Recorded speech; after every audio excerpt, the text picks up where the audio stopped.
Assalamualaikum warahmatullahi wabarakatuh. Perkenalkan, saya Betriana Yolanda dengan NIM 2013040015 dan rekan saya.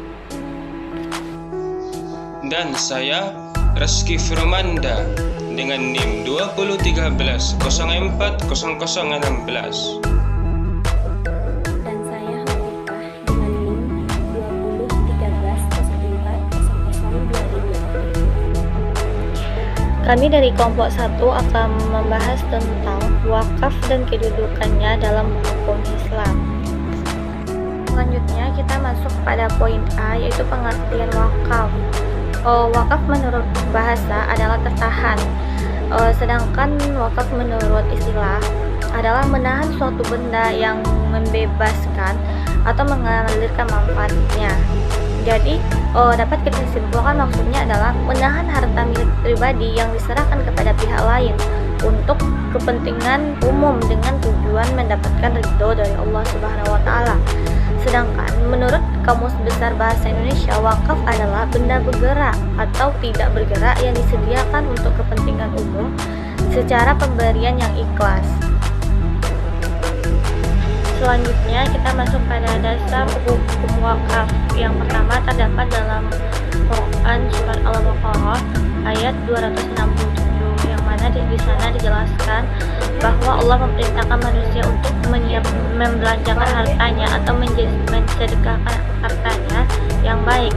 Yang kedua terdapat dalam Quran surat Al-Hajj ayat 77, yang dimana di sana dijelaskan Allah memerintahkan agar manusia berbuat kebaikan agar hidup manusia itu bahagia. Yang ketiga terdapat dalam Quran surat Ali Imran ayat 92, yang mana Allah di sana menyatakan bahwa manusia tidak akan memperoleh kebaikan kecuali ia menyedekahkan sebagian dari hartanya. Dan juga wakaf di Indonesia diatur dalam Undang-Undang Nomor 41 Tahun 2004, yang mana wakaf di sana diartikan kekuatan hukum wakif untuk memisahkan dan atau menyerahkan sebagian harta benda miliknya untuk dimanfaatkan selamanya atau untuk jangka waktu tertentu sesuai dengan kepentingan guna keperluan ibadah dan atau kesejahteraan umum menurut syariah. Jadi hukum asal wakaf itu adalah sunnah, karena dengan wakaf kita akan mendapatkan pahala sampai akhir hayat. Selanjutnya B. Rukun dan syarat wakaf. Adapun rukun wakaf, yang pertama, wakif atau orang yang mewakafkan harta. Kedua, mauquf bi atau harta atau barang benda yang diwakafkan. Ketiga, mauquf alaih atau pihak yang diberi wakaf. 4. Sigot. 5. Nazir atau orang yang akan bertanggung jawab mengelola harta wakaf. Kelima, sigot. Syarat wakaf terakhir yakni sigot, yaitu akad yang diikrarkan baik berupa tulisan maupun lisan dari wakif secara saat itu juga, tidak terbatas waktu, tidak diikuti syarat batil, dan tidak dapat dibatalkan. 3. Harta mauquf. Berikutnya, syarat wakaf adalah harta mauquf, di mana aset yang diberikan sebagai wakaf wajib mengandung nilai benda halal berwujud nyata dan sebelumnya dimiliki oleh wakif atau sebelum dipindah tangankan.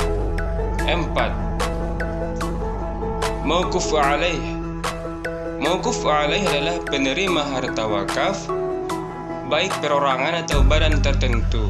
Penerima wakaf harus secara tegas mengikrarkan wakaf dipergunakan untuk kepentingan umum dan ibadah dan mampu menjelaskan rencana penggunaan harta mauquf tersebut. Kelima, sigot. Syarat wakaf terakhir yakni sigot, yaitu akad yang diikrarkan baik berupa tulisan maupun lisan dari wakif secara saat itu juga, tidak terbatas waktu, tidak diikuti syarat batil, dan tidak dapat dibatalkan. Baiklah, saya akan melanjutkan materi dari rekan saya, yaitu tentang sifat wakaf. Sifat wakaf dibagi menjadi dua. Yang pertama, sifat wakaf yang kekal dan tahan lama serta dapat bermanfaat untuk masyarakat umum. Maka, mewakafkan harta benda lebih utama dan lebih besar pahalanya jika dibandingkan dengan sedekah lainnya. Apalagi jika wakaf dilakukan pada saat bulan Ramadan, maka keutamaannya akan semakin besar. Yang kedua, sifat wakaf adalah terus-menerus. Maka yang sah diwakafkan adalah segala sesuatu yang memiliki ketahanan fisik yang relatif serta tetap. Materi selanjutnya yaitu tentang macam-macam wakaf. Yang pertama, wakaf ahli. Wakaf ahli atau biasa disebut dengan wakaf keluarga adalah wakaf yang dilakukan kepada keluarga dan kerabatnya. Wakaf ahli dilakukan berdasarkan hubungan darah atau hubungan nasab yang dimiliki antara wakif dengan penerima wakaf. Yang kedua, wakaf khairi. Wakaf khairi adalah wakaf yang diberikan untuk kepentingan umum. Wakaf khairi adalah wakaf di mana pihak pewakaf memberikan syarat penggunaan wakafnya untuk kebaikan-kebaikan yang terus-menerus, seperti pembangunan masjid, sekolah, rumah sakit, dan lain sebagainya. Yang ketiga, wakaf mustara. Wakaf mustara adalah wakaf yang dimana penggunaan harta wakaf tersebut digunakan secara bersama-sama dan dimiliki oleh keturunan si pewakaf. Yang keempat, wakaf benda tidak bergerak. Selain wakaf yang ada yang telah saya sebutkan tadi di atas, wakaf juga dibagi menjadi wakaf berdasarkan jenis harta. Salah satunya adalah wakaf benda tidak bergerak. Harta-harta yang dimaksud adalah bangunan, hak tanah, tanaman, dan benda-benda yang berhubungan dengan tanah. Sekian presentasi dari kelompok